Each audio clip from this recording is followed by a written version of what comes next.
introduce our speaker, Vaughan. He's the vicar of St Eve's Church in the centre of Oxford. He's been with us every evening looking at, as we've been looking through stories that Luke's recorded in his biography of Jesus about people whose lives were transformed by Jesus, and we're continuing with that tonight. So, Vaughan.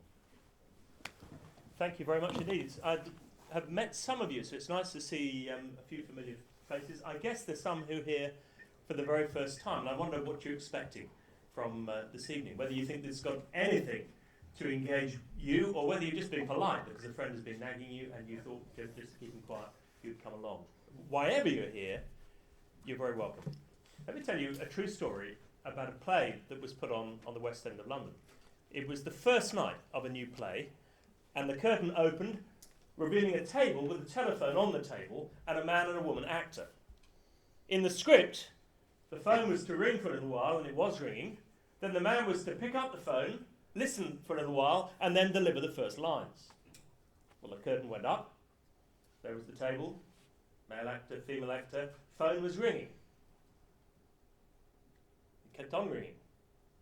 And the man just could not remember his opening lines. And eventually he had an idea. He picked up the phone, listened for a little while, and then said, "It's for you."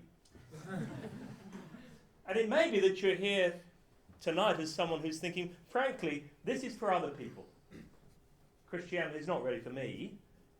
It's for my Christian friend who invited me, or it's for those from other parts of the world, or it's for the religious type. It's just not for me. And Luke is saying in his gospel, and I'd encourage you to read it for yourself, it really is. And one of the striking things, if you read through Luke's gospel, is the massive variety of people who encounter Jesus in it. And they're all sorts. They're religious types. And frankly, very irreligious types. We met one of them yesterday. It seems she was a prostitute. There are men and women, young and old, Jews and Gentiles, people of every race going. Maybe that you've come to other events this week, and to your surprise, you've found that you've, as it were, heard God ringing. And maybe for the first time in your life, you're sensing deep down, this really is for me. In which case, this could be the most important week of your life. Thank you for coming. We're going to hear from Maria now. She's going to read of another person who encounters Jesus. Yesterday, the prostitute. 2 days ago, the fisherman. Today, a criminal hanging on a cross. Maria.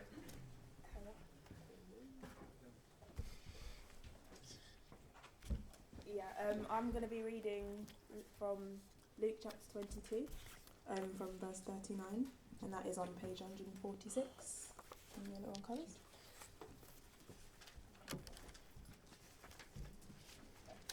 You good to go? Cool. Jesus went out as usual to the Mount of Olives, and his disciples followed him. On reaching the place, he said to them, "Pray that you will not fall into temptation." He withdrew about a stone's throw beyond them, knelt down, and prayed, "Father, if you are willing, take this cup from me, yet not my will, but yours be done."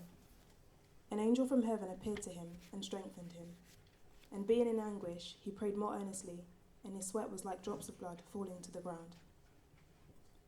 I'm also now going to read from Luke chapter 23, from verse...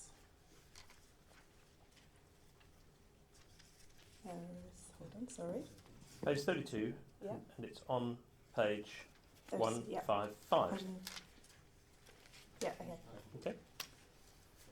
154, thank you. Sorry. 2 other men, both criminals, were also led out with him to be executed. When they came to the place called the Skull, they crucified him there, along with the criminals, one on his right, the other on his left. Jesus said, "Father, forgive them, for they do not know what they are doing." And they divided up his clothes by casting lots. The people stood watching, and the rulers even sneered at him. They said, "He saved others, let him save himself if he is God's Messiah, the chosen one." The soldiers also came up and mocked him. They offered him wine vinegar and said, "If you are the king of the Jews, save yourself." There was a written notice above him, which read, "This is the King of the Jews." One of the criminals who hung there hurled insults at him. Aren't you the Messiah? Save yourself and us." But the other criminal rebuked him. "Don't you fear God," he said, "since you are under the same sentence? We are punished justly, for we are getting what our deeds deserve. But this man has done nothing wrong." Then he said, "Jesus, remember me when you come into your kingdom." Jesus answered him, "Truly I tell you, today you will be with me in paradise." It was now about noon, and darkness came over the whole land until 3 in the afternoon, for the sun stopped shining, and the curtain of the temple was torn in two. Jesus called out with a loud voice, "Father, into your hands I commit my spirit." When he had said this, he breathed his last breath. Thank you. What you've got in your hands is Luke's account of the life and teaching of Jesus. It's one of 4 biographies of Jesus in the New Testament. And what we have here are the source documents for, I would suggest to you, the most remarkable man who's ever lived. And they're extraordinary documents. I've read lots of biographies. And the biography speaks in great detail normally about the life of the person. And then you might get just a line on the death. At most, a page. But what you find with all 4 Gospels, Matthew, Mark, Luke and John, is certainly a lot about the life of Jesus, but then a great deal too about the death of Jesus. This is not just a little note to complete the picture. This seems to be what the Gospels are heading up to. This is the climax of his life. What's going on there? Compare it to the other great religious leaders of the world. Moses died at the ripe old age of 120, founder of Judaism. Human founder, if you like. But it was 80 when he died in peaceful serenity. Confucius was 72 when he died. Muhammad 62 when he died in his harem in Mecca. Only Jesus of Nazareth was strikingly different. He died in his early 30s in appalling agony. You might think, well, this is a tragic failure. Here's this man who seems to be so dynamic, such amazing teaching, such amazing powers, and then at the height of his powers, snuffed out. What a tragedy. In which case you'd think that his followers would be rather embarrassed about his death. But not at all. They celebrated. The Apostle Paul said, "May I never boast about anything except Jesus Christ and him crucified." Boasting about the agonizing death of the founder of your faith. It's rather strange. And as you read through this document, you'll find from about halfway through, the end of chapter 9, Jesus, Luke tells us, resolutely set his face towards Jerusalem and to what he knew would be his death. As we saw 2 days ago, he said the Son of Man, that was his way of talking about himself, must suffer and be crucified. I don't know where you stand on Christian things, but for me, when I was growing up and I wasn't a Christian, this, above all else, struck me as odd about the Christian faith. Why was it, I thought, that Christians seemed to celebrate the death of Jesus? They'd have a crucifix around the necks, maybe. Churches would be in the form of a cross. Good Friday, the day when Christians celebrate the death of Jesus, that's a very strange name for the day when Christians remember the death of Jesus. Good Friday. Seemed to me manifestly obvious it should be called Bad Friday. I just didn't get it. And tonight we're thinking about this important question. Why did Jesus die? And Luke in his account has given us 3 very important clues. Here's clue number 1. It's the cloud of darkness. Page 156 and number 44, just under the death of Jesus. It was now about noon, and darkness came over the whole land until 3 in the afternoon. As we read the Gospels, we find that there was brightness at midnight when he was born. And now we read there is darkness at midday when he died. Now what's going on here?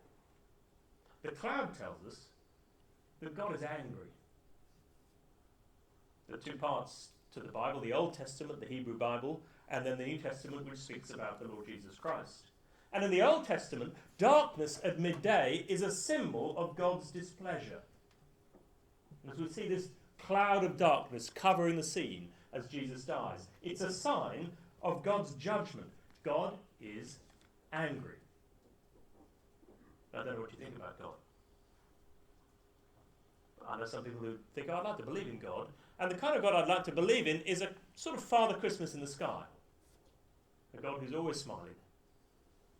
And actually, when I've described God sometimes getting angry in the Bible, people have said to me, no, that must be wrong, because they associate anger with wrongdoing. And they think if there's a God, he's never angry, he's always smiling. But actually, I want to say to you, it is very good news that the Bible presents God as a God who is sometimes angry. Well, just imagine a God who's always smiling, kind of Father Christmas figure in the sky. And at the end of his life, Adolf Hitler dies, and as it were, he's knocking on the pearly gates. And God says, oh, Adolf, welcome, come on in. Nice to see you. Welcome. Take a seat. Space next to Attila over there. You'll get on, I think. Do you want a God who just smilingly welcomes everyone in his presence? Saddam, welcome. Yeah, join those two. Actually, sometimes when we get angry, that's a sign that we care about right and wrong. The trouble is with us is always mingled with selfishness and bitterness, and we fly off the handle about things that we shouldn't get angry about. But God's anger flows from his absolute perfection. He's a God who's perfect. He loves what is good and hates what is evil and gets angry when he sees it. I want to say that's good news. And just imagine for a moment your granny is beaten up by a drug dealer or drug addict just so you can have a bit of pocket money or a little bit of money for the next fix. He's arrested, he's taken before the judge, and the judge smiles at him and says, well, you seem like a nice bloke, I'm sure you didn't mean it. You're free to go. You'd be angry, wouldn't you? And that would be a right anger. You're saying to yourself, this man has done something terrible and he deserves to be punished. God is absolutely good. God who runs the universe is not amoral. He cares about right and wrong. And this cloud of darkness speaks of his judgment, his anger. But that's good news. But there's a flip side. And what does he make of us? If God cares about right and wrong, what does he think about me? Johnny Wilkinson, the rugby player, is a remarkable, extraordinary man, really. I once saw an interview with him and he said this. He said, I believe in the 24-hour camera. The idea that you can hand a video of your life to anyone at any time and be happy with it.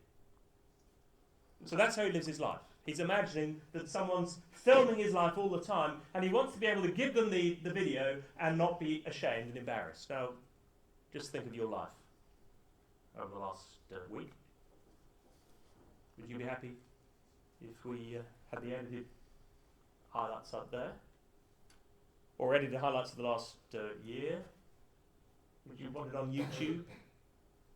And imagine it could record not just the things you do, but the things you think as well. I certainly wouldn't want to sit down and see all the things that I've said and thought and done in the last day, let alone the last week, let alone the last year. And God sees everything. So the fact is, I haven't lived up to my own standards, let alone God's. The Bible says that's true of all of us. I love the story of the little boy who was brought up in a Christian home. And one year, the family custom was, instead of writing to Father Christmas for presents, the family custom was to write to Jesus. And this little boy decides he wants a bicycle for Christmas. So he writes his letter and he begins like this. Dear Jesus, I've been good for a whole year. Please can I have a bicycle for Christmas? And he stopped and thought about it for a while. And he knew Jesus knew everything. And he hadn't been good for a whole year. He knew that. So he scrambled up the bit of paper, threw it away, and he wrote again. Dear Jesus, I've been good for a whole month. And he hadn't been good for a whole month. Scrambled it up, threw it away. Dear Jesus, I've been good for a whole day. He thought and said, I haven't been good for a whole day. And Jesus knows it. Scrambled up the paper. And then he's in trouble. And he happens to look to the corner of the room. And there was the crib that the family always put out at Christmas time. The figures of the nativity in wood. There was a camel. There was some cows. The crib. The baby Jesus. Joseph. The three wise men. and the Virgin Mary, Jesus' mother. And the boy had a brilliant idea. He went over to the table, he picked up the figure of the Virgin Mary, put her in his pocket, and began to write again. Dear Jesus, if you want your mother back. Now, if you fronted up to God, could you say, Dear God, I've been good for a whole year. Please can I be your friend? I couldn't. Dear Jesus, I've been good for a whole month. Can I be your friend? I couldn't. Dear Jesus, I've been good for a whole day. And the Bible says we've all fallen short of God's standards. Now, we express that in different ways. There are different ways in which we express what the Bible calls our sin. Someone says to me, what do you mean by sin? Very often we use the word to speak of the things that we do out here. Murder's a sin. Rape's a sin. Getting angry unnecessarily and shouting someone's sin. Gossiping nastily and maliciously, there's a sin. And we all do different things. We're not all equally bad in all the same kind of ways. We've got different symptoms, but we share the same disease. Sin, as far as the Bible is concerned, the fundamental sin is to turn away from God and put myself first and to live for myself, not for him. Someone said it's a little word, S-I-N. It's a little word with I in the middle. And that's sin. I'm in the middle, not God. That's the disease, and it leads to a whole variety of different symptoms. And the cloud of this scene tells us that God is angry. And he should be angry with me if he's a God who cares about right and wrong. That's the first clue as to what's going on. Second clue is the cup. The cup. Turn back to page 148.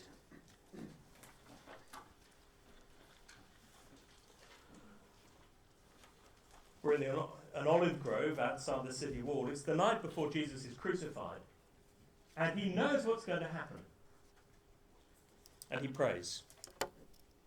Right at the top of the page, verse 42, he prays, Father, if you are willing, take this cup from me. Yet not my will, but yours be done. He's in anguish, and he begins to pray. And as he prays, Luke tells us that his sweat went off him rather like drops of blood falling to the ground. He's in such agony of concern. It's so horrific what he's facing. He's the divine Son of God, but he's also human. And he's dreading what he knows will face him on the next day.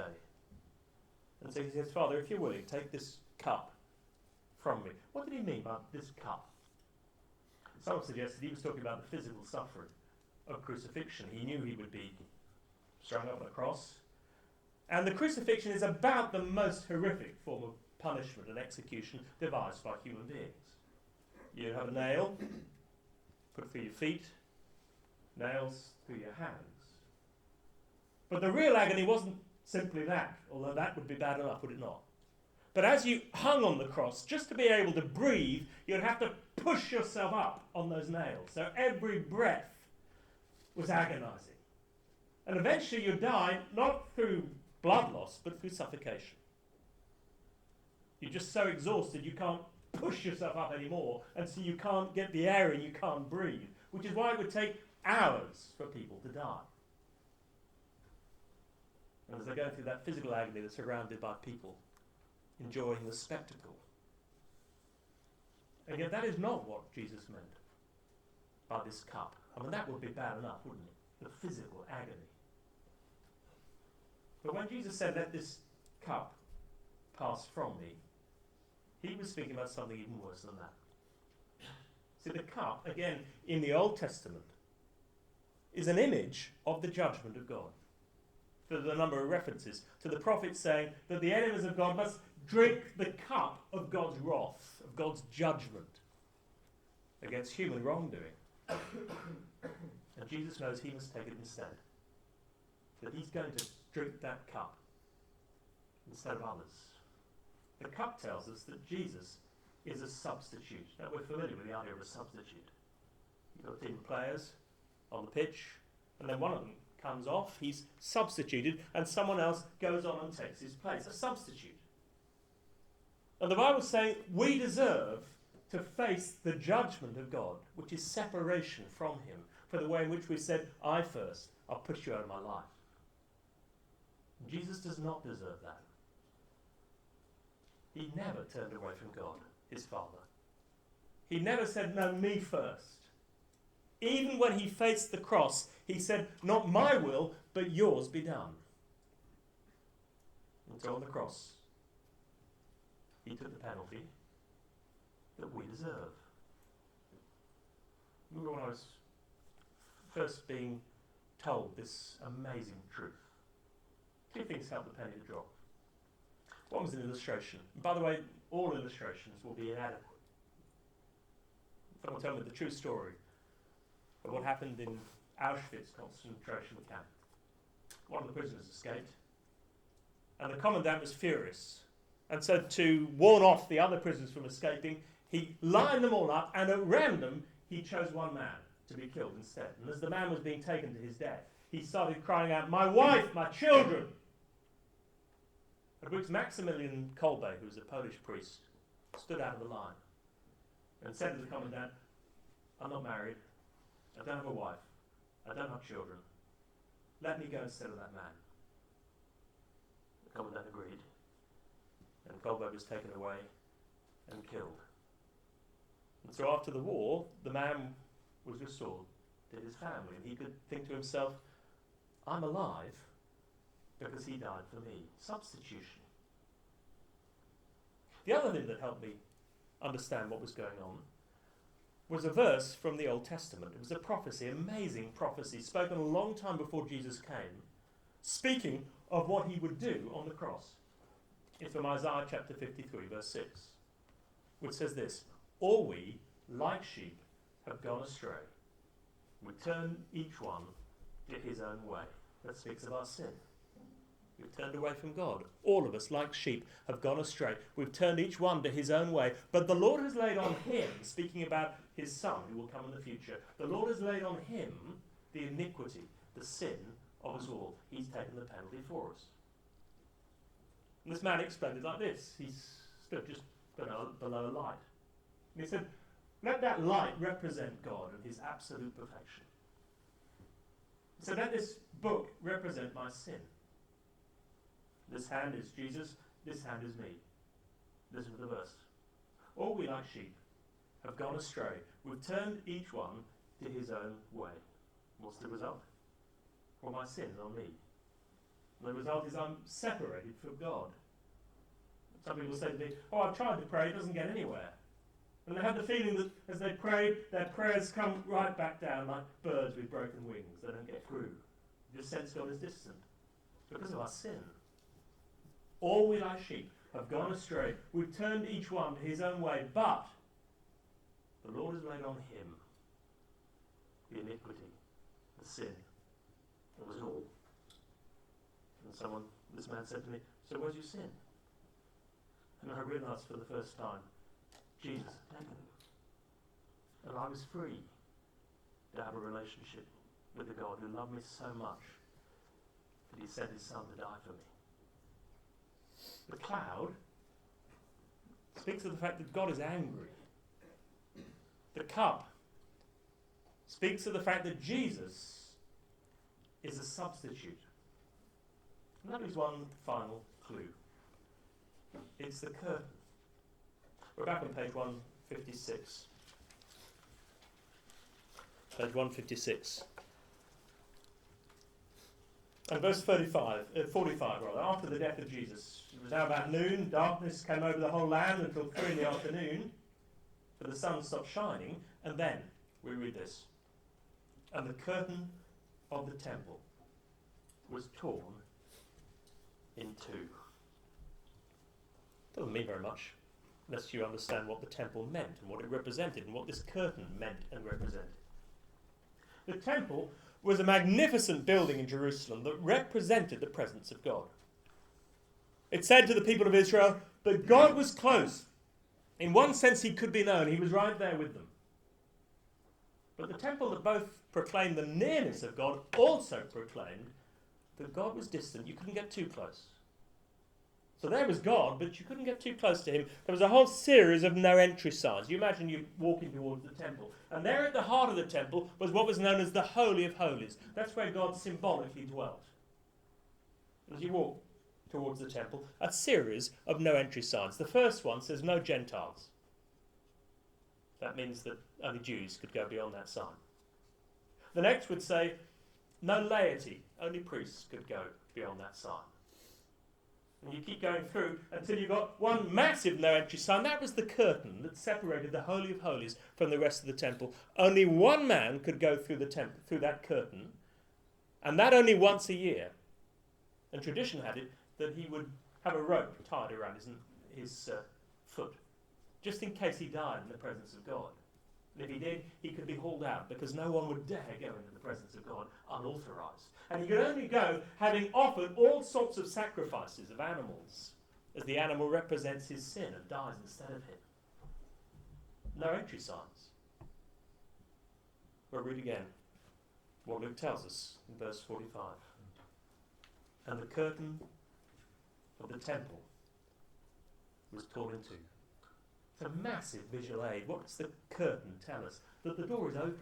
And God has opened this massive barrier between us and God. He's saying, you're free to come in. It's open. I love cricket, and when I was a youngster, I was obsessed by cricket. At the age of 14, I was invited to go to the Oval Cricket Ground in London, one of the top cricket grounds in the world, and to go to the Long Room, which is the kind of holy of holies in cricketing terms. That's where all the great cricket stars watch the game from. Magnificent view. So I turn up, and there I am at the door, and there's a big security guard, and I'm a very small little 14-year-old. And I realise I can't go in. And not only is security guard, there's a policeman as well, because they're famous people inside. But then to the door comes Godfrey Evans. Now that means nothing to you, but Godfrey Evans played nearly 100 times for England. He died a number of years ago now. And Godfrey was taking me in. And the security guard, who would have definitely said, no way, thank you very much, we don't have 14-year-olds in here. As soon as he saw Mr. Evans, said, oh, is he with you, sir? And Godfrey said, yes, he is. I was ushered in. The security guards at every step of the way. But because I was with Godfrey, I was ushered in. He introduced me to some of the top players in the world, some of the great players of the past. It was amazing. I cannot, in my own right, enter the presence of God, the Holy of Holies. But if I trust in Jesus, he says, he's with me. She's with me. I died for that person. So although they're not worthy to enter the presence of God, and if they try and get close, they'll be zapped, they'll die because of their sin, because I died instead. He's with me. She's with me. The door is open. Now, for some people, this message of Christianity is almost too good to be true. Because many people have a deep, deep sense that somehow they've got to earn love. Alanis Morissette wrote a song once she called Perfect. Here are some of the lyrics. Be a good boy. Try a little harder. That simply wasn't good enough to make us proud. If you're flawless, then you'll win my love. We'll love you just the way you are, if you're perfect. Many people feel they've somehow got to earn the love of other people, even earn the love of their parents. Here's the Times yesterday. Times 2. That's Rebecca Adlington. You'd have thought she'd feel pretty good about herself, because there are not many young women who won gold medals at the Olympic Games. What the headline says, Rebecca Adlington and the pressure to be perfect. It's a very sobering interview. Despite everything, she was honest about her self-doubt, says the journalist. Quote, I will always be insecure, and I will always look in the mirror and wish I was a pretty girl. I'm very aware that when I look in the mirror, it's not the person I want to be. I was never one of those girls that the boys wanted to ask out. The pressure to be perfect. 50% of 13-year-old girls are unhappy with their bodies. By the age of 17, that reaches 78%. And what used to be a largely female obsession is now almost as much a male obsession. As we're seeing pictures not just of young women made to look perfect, but lots of perfect-looking young men. And by comparison, men and women embarrassed, horrified by their body image, obsessed, and for many, it makes them ill. Got to have the right body. Got to wear the right clothes. Got to go to the right parties. Got to like the right bands. Got to get the right results. And God says, you're not perfect.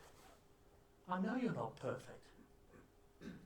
Stop trying to pretend you're perfect. I see those things that you desperately try to hide from other people. I see right through you. I know exactly what you're like. You will never earn my love. I love you. I love you more than you can even begin to imagine. I love you so much that I want you back. I love you so much that I sent my son to die for you. You'll never earn my love. But here it is as a gift. The door's open. And you say, well, I really don't deserve it. Of course you don't deserve it. That's the point. But the door's wide open. And anyone can go in. We're talking about big, important things. And for some of you, they're quite new things.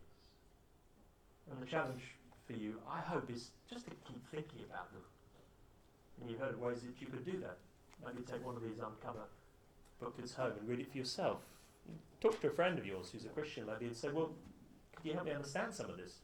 And every now and then just look a little bit at it and ask some questions and think it through. It's a great thing to do. Or come together on a Wednesday to Cafe Nero in town. That'll be a very relaxed atmosphere. If you don't want to ask questions, you can just sit and watch other people asking theirs. But an opportunity to think for yourself a bit more about this man who's had a deeper impact on human history than anyone else and has transformed many lives. It could be yours. But there might be others who say, well, actually I think I'm a bit further on than that. And I want to know, how could I respond? Well, let's think as we close about this thief that I mentioned at the beginning. You'll find him again on page 156. We'll read from verse 39. There are two criminals either side of Jesus, and one of them who hung there hurled insults at him. Aren't you the Messiah? Save yourself and us. But the other criminal rebuked him. Don't you fear God, he said, since you're under the same sentence. We're punished justly, for we're getting what our deeds deserve. But this man has done nothing wrong. And then he said, Jesus, remember me when you come into your kingdom. And Jesus answered him, truly I tell you, today you'll be with me in paradise. Imagine someone says to me, well, this is amazing. How can I go through that door into friendship with God? Well, it's as easy as ABC. And I'm going to make it very simple. A, B, C. A, what did this man do? He admitted his guilt. He said, verse 41, we are punished justly, for we're getting what our deeds deserve. He's recognizing that he's not perfect. I'm a sinner. And that's the A. I need to admit my sin. I deserve to die, not Jesus. That's quite hard to do. There was a extraordinary instance once in Mexico where the police were desperately trying to search for a criminal, and eventually they found him outside the police station looking at his own wanted poster. Someone noticed the similarity. That doesn't happen often. By and large, we run away from our guilt. And I'll never go through the door with God unless I say, actually, God, I do not deserve to be your friend. I've done what's wrong. I've turned away from you. Admit my guilt. And then B, believe. This guy trusts in Jesus. It's a remarkable thing he's saying, verse 42. He said, Jesus, remember me when you come into your kingdom. Here's a man who's dying next to him on a cross. Jesus didn't look much like a king as he hung there in agony on that cross. But this man has faith. And he recognises that Jesus really is who he claimed to be, the King of Kings. And he knows that he won't stay dead. And he says, remember me when you come into your kingdom. Lord, I trust in you to make me right with God. Some people think that the way to get right with God is to bring with them all the good things they've done in their lives before. Please accept me because of what I've done in the past. Well, this man couldn't do that. He lived a bad life. He was a criminal. And we can't do it either. Jesus, please forgive me because I've been good this last year. I haven't been. But once some people recognise that, they then start saying, Jesus, please accept me because from now on I'm going to be really good. I'll be a missionary, or I'll give lots of money away. I'll do all sorts of things in the future. Well, this man couldn't do that either. He's about to die. He's got nothing to offer. And we're to be like him. Not saying, please accept me because of what I've done in the past. Please accept me because of what I'll do in the future. But please accept me because I'm trusting in Jesus. That's the only basis of hope. Admit my guilt. Believe in Jesus. And then come.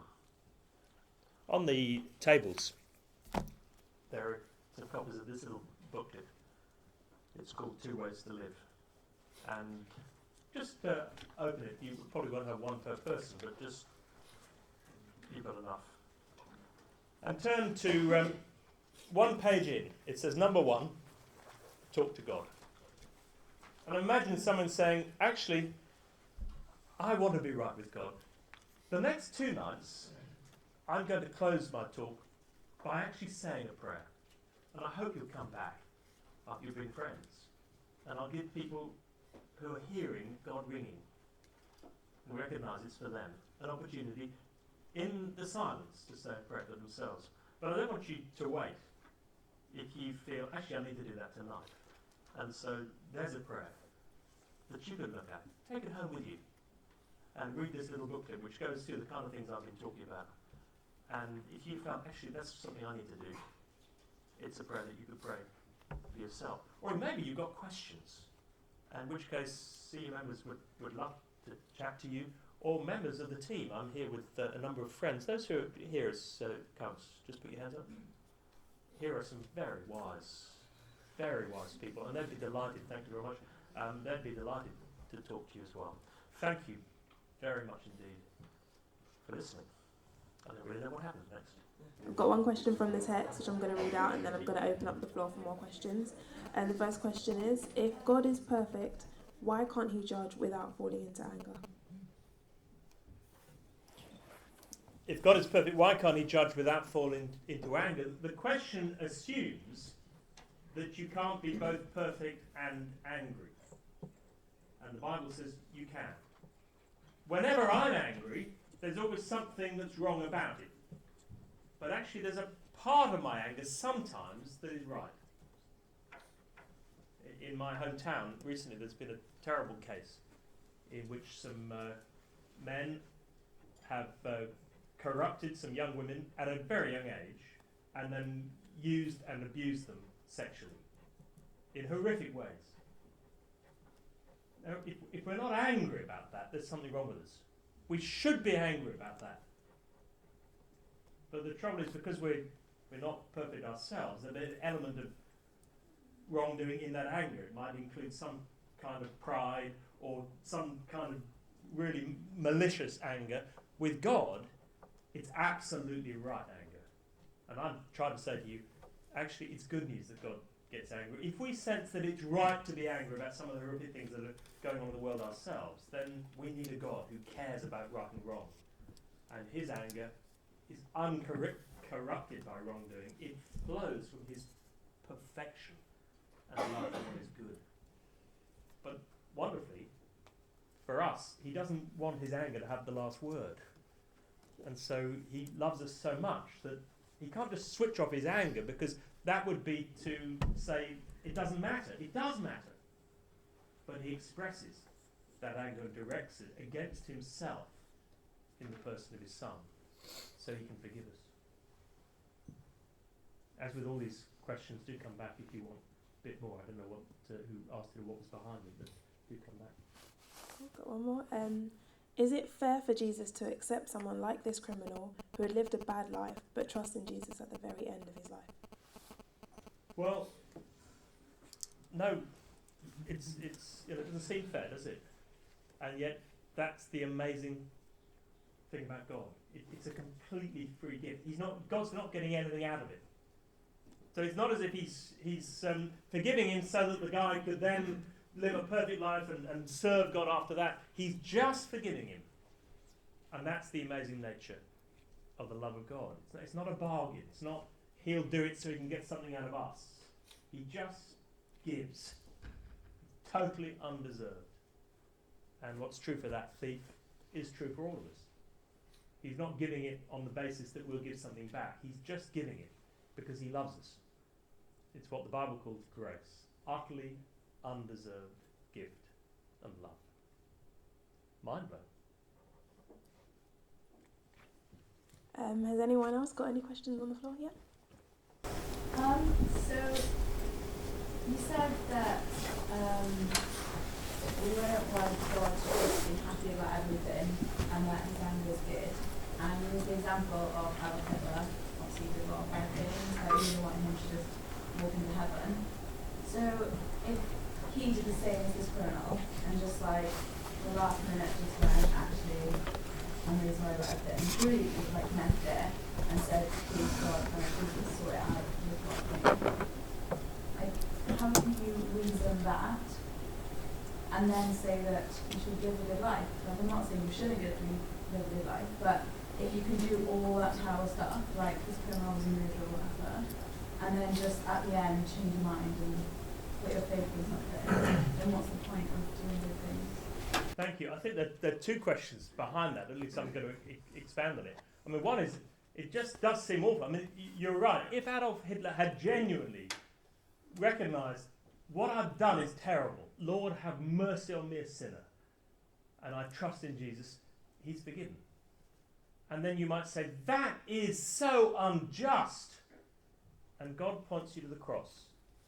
Because it looks as if he's just saying, let's forget it, walk into my heaven, as if he doesn't care about right and wrong. And God says, do you think I don't care about right and wrong? I care that much. My son took the penalty.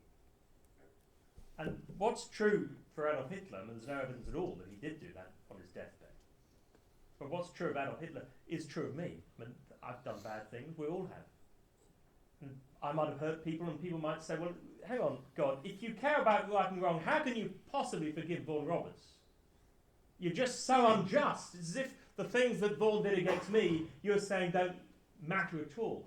God points to the cross and says, do you think I don't care about that? That's how much I care. But then the next question is, well, does that mean there's no incentive to bother about right and wrong from then on? If I've understood your question, if I'm forgiven purely by grace, not on the basis of what I do, I could carry on living a terrible life, but keep saying I'm trusting in Jesus and I'll be forgiven, and there's no incentive to live a good life. And the Bible would say, if I really understand that Jesus died for me, then I will never be the same again, because that love is bound to deeply impact me. And if it hasn't, then I haven't understood it. So what is faith?